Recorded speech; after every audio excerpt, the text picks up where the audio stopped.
मोदी पुन्हा सत्तेमध्ये आल्यावर no election one nation असं करून राजासारखे वागतील आणि जनतेला गुलाम बनवतील असा हल्ला काँग्रेसने केला। जाणून घेऊया सविस्तर बातमी।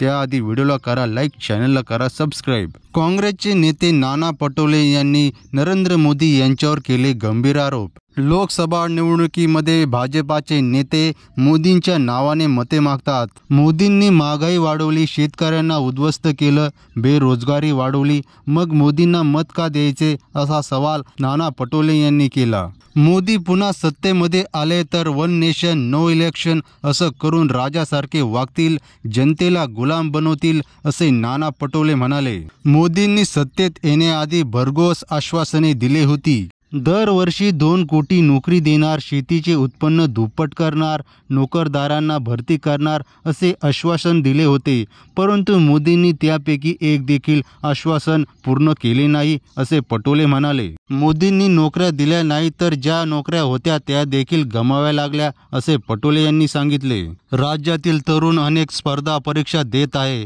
परंतु पेपर फुटीच्या प्रकरणामुळे त्यांची स्वप्न भंग होत आहे। काँग्रेस सरकार सत्तेत आल्यास केंद्र सरकारची 30 लाख पदे भरणार। पेपर फुटीला लगाम घालण्यासाठी कायदा केला जाईल।